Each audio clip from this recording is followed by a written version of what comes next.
అంటే hormonal imbalance కూడా ఈ ఐవీఎఫ్ నెగిటివ్ రావడానికి కారణమవుతుండొచ్చా మేడం? హార్మోన్ ఇంబ్యాలెన్స్ ఎంత బ్యాడ్గా ఉంది, ఏంటి అసలు హార్మోన్ ఇంబ్యాలెన్స్ అనేది చూడాలి. థైరాయిడ్ లోపాల వల్ల కూడా ఎగ్ క్వాలిటీ మీద ఎఫెక్ట్ చూపెట్టచ్చు.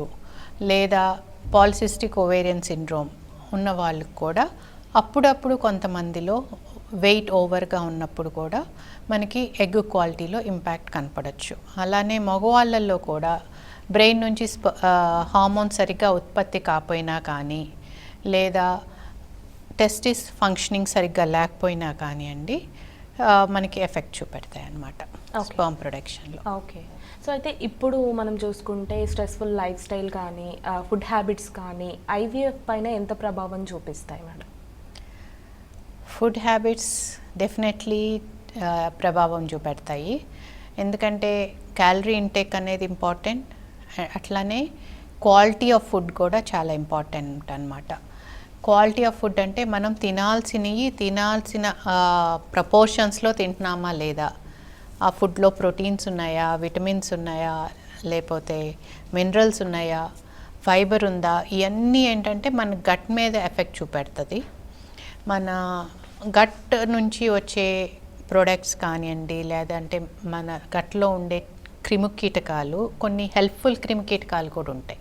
సో దాని సమతుల్యత మీద ఎఫెక్ట్ చూపెట్టి అది ఈవెన్చువల్గా హార్మోన్స్ మీద, హార్మోన్ ప్రొడక్షన్ మీద, ఎగ్ క్వాలిటీ మీద, బ్రెయిన్ మీద, సో రకరకాల ఎఫెక్ట్స్ మనం తినే ఫుడ్ నుంచి వస్తాయి.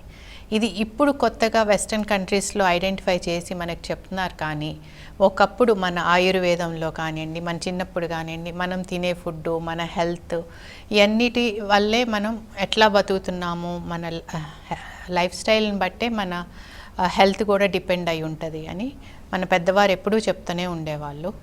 కానీ అది ఇప్పుడు సైంటిఫికల్గా కూడా ప్రూవ్ అయిందనమాట. సో మనం తినే ఆహారం చాలా ఇంపార్టెంట్, బిడ్డలు పుట్టడానికి కానివ్వండి, మనం హెల్తీగా బతకటానికి కానివ్వండి. అలానే స్పర్మ్ మీద కూడా వెయిట్ ఎక్కువ ఉన్న వాళ్ళు ఇప్పుడు లైక్ క్యాలరీ ఎక్కువ తీసుకున్నారనుకోండి, అప్పుడు వెయిట్ పెరుగుతారు. వెయిట్ పెరిగినప్పుడు కూడా హార్మోన్స్ మీద ఎఫెక్ట్ చూపెడుతుంది. అలానే రిప్రొడక్టివ్ ఆర్గన్స్ మీద ఎఫెక్ట్ చూపెడుతుంది, స్పర్మ్ ఎగ్ మీద ఎఫెక్ట్ చూపెడుతుంది.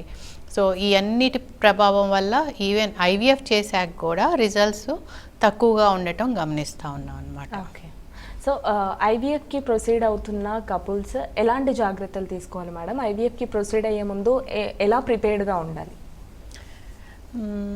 ఐవీఎఫ్కి ప్రొసీడ్ అవ్వే ముందు ఆర్ ఈవెన్ పిల్లలు కావాలి అనుకునే ముందే వాళ్ళు లైఫ్ స్టైల్ని చేంజ్ చేసుకోవాలి.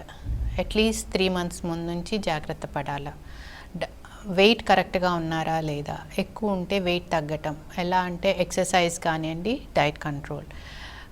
జస్ట్ నేను ఫుడ్ తినకుండా మానేస్తాను, వెయిట్ తగ్గుతాను అంటే ఈ సిచ్యువేషన్లో కరెక్ట్ కాదు. అసలు ఏ సిచ్యువేషన్లోనూ కరెక్ట్ కాదు, ఈ సిచ్యువేషన్లో అసలు కాదు. ఎందుకంటే వాళ్ళు తర్వాత ప్రెగ్నెంట్ అయ్యాక బేబీకి కరెక్ట్ ఆహారం వెళ్ళాలి అంటే వాళ్ళ డైట్ మంచిగా ఉండాలి. సో హెల్తీ డైట్, ఫుడ్ తినాలా కానీ at the same time calorie తక్కువ ఉండాలి. క్యాలరీ తక్కువ ఉన్న ఫుడ్ తినాలా.